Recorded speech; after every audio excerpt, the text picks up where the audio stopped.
नमस्कार। अज तुंदे अगे हाजिर हाँ अपनी एक डोगरी कविता लेइयै जेदा शीर्षक है ग्रां।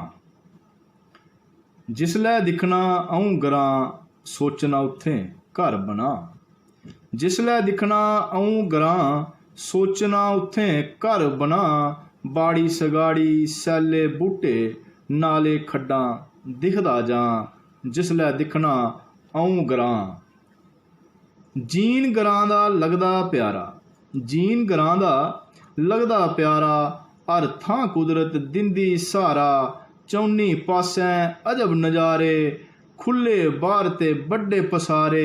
कल कल खड्डें बगदा पानी। कल कल खड्डें बगदा पानी। जियां सनांदा कोई कहानी। एह् किश दिक्खी मन परमांदा। एह् किश दिक्खी मन परमांदा। आई आई मिकी गलांदा आखै त्रिंबल गैरने फकाड़े किंब ते आखे।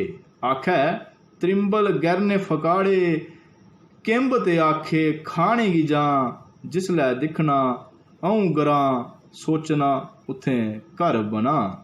अगला वन सुनियो कि चुल्ली लागै रुट्टी खानी। चुल्ली लागै रुट्टी खानी शाही आली चलै मधानी। चुल्ली लागै रुट्टी खानी शाही आली चलै मधानी। घरै दी खट्टी घरै दी शाह। घरै दी खट्टी घरै दी शाह। दुद्धै च पानी कौन मला। सजरी चलदी उत्थें बा सारें कोला बड्डी दुआ। गौर करेओ, सजरी चलदी उत्थें बा सारें कोला बड्डी दुआ।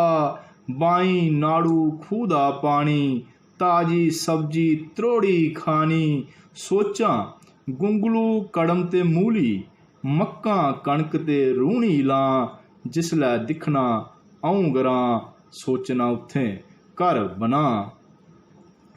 अगला बंदा कि ठंडी बाते ठंडा पानी। ठंडी बाते ठंडा पानी फिल्टर ना एसी दी कहानी।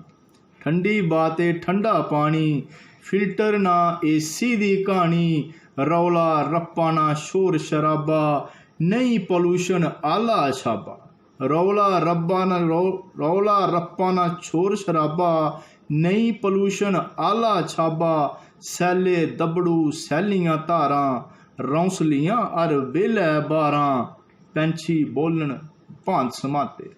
पैंछी बोलन भांत समाते सइयां भ्यागा राग सनांदे। सोचां थक्का मांदा आई। सोचां थक्का मांदा आई बूटे थल्लै करां बसां। जिसलै दिक्खना अऊं ग्रां सोचना उत्थें घर बना। जिसलै दिक्खना अऊं ग्रां।